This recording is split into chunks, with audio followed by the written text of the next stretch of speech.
madaxweyne ku-xigeenka Soomaaliland ayaa maanta daafray keedbiyoodka cusub ee koonfurta magaalada Hargeysa kaasoo ay hirgelisay shirkadda Coca-Cola Foundation oo ay wakiil u tahay shirkadda SBI waxaana qayb ka noqonaysa mashruuca biyo ballaarinta caasimadda Hargeysa waxaana ugu horeynba munaasabad ballaaran oo si weyn loo soo agaasimay laguna daafurayay keedbiyoodkaasi cusub ayaa waxa ka hadlay maareeyaha wakaaladda biyaha magaalada Hargeysa Maxamed Axmed Cali Darood mashruucan sanadkii hore bishii afraad meelaha xilliga la bilaabay dhismihiisa amba construction-ku maanta wuxuu gaaray meel fiican yani beerka inta la dhigay kala saaran ilaa 8 kilomitir 18 kilomitir baa la dhigay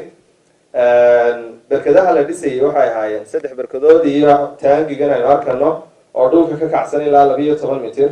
oo barkadaha gabigoodu way dhameystiran yani shaqo fiican bay ayaa meesha runtii ka dhacday shirkadda SBI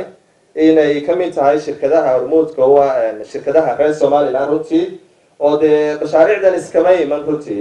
Coca-Cola Foundation iskama keensi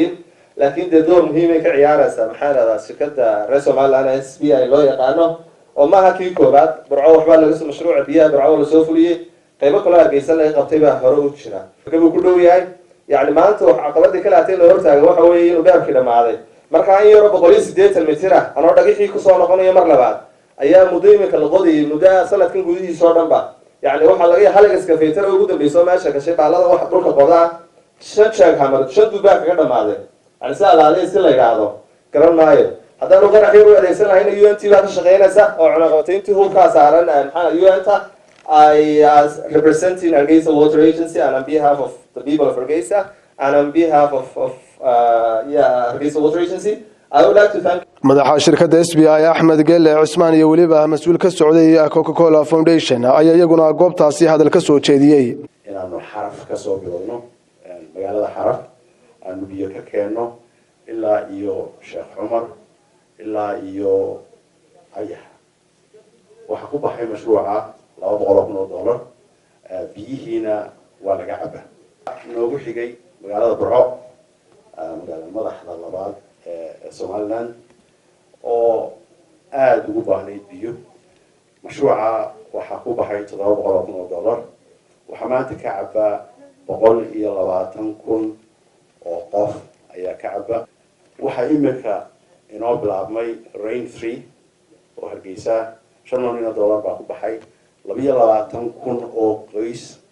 ayaa ka cabi doona haddii la yiraahdo. I would like to say that we are actually very proud to be working with the government of Somaliland, Hargeysa Water Agency, Terre Soladali,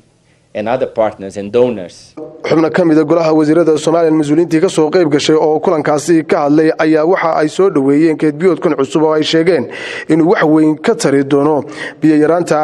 koonfurta magaalada Hargeysa iyo waliba caasimadda Soomaaliland. wasiirka wasaaradda kheyraadka biyaha Salmaan Cali Koore ayaa isagu soo dhaweeyay sida daraadeed qof kasta oo muwaadin waxaan u sheegayaa infrastructure-ka biyuhu wax caadiya oo qofku maskaxdiisa gelin karo qaalinimadeeda ma aha haddaynu hadda maanta ninaado inta aynu hoos fadhino nin injineer qiimahooda sheeg way og yihiin iyagu inta ku baxday laakiin waxaan qiyaasay inay lacag aad u badan oo aan maskaxdiina geli karin ay tahay waxaan ku soo gabagabeynayaa sharaf iyo karaamo cisi baan idin rajaynayaa raggiina iyo dumarkiina ka qayb gabagabadiina madaxweyne ku-xigeenka Soomaaliland Cabdiraxmaan Cabdullaahi Ismaaciil Saylici ayaa isagu halkaasi ka hadlay ilaahay ka sokona anigu mahadnaqayno shirkadda Coca-Cola Foundation iyo kambanigeenna maxalliga ah SBI hawla aad u yar runtii maaha aynu samirno biyuuna way noo imanayaan gacmaha isku qabsanayno mashaariicda iyo dadka maanta waxay noo qabanayaan inaynu gargaarno oo maartay wadooyinka u banayno oo la shaqeyno dawladaha hoose guri ku beereen 15 kuna guri waqooyi ku beeray waxay ka biyo ka sii gaabiyeen 15 guri koonfurta marka waa systemka iyo biyaha yar uma keenayeen inay saa runtii inta ina gartay cadhiri maxamed weyn dadka raagisa oo gartaan wanaagsan Hargeysa wada biyo laadahay anuu madaxweynaha qaranka aqalkayga waxa degan 2013 ku wareegay cusub maalinka ma guy jirin imika bood baa dhaxsada maalin ku dhaxsada maxaa keenay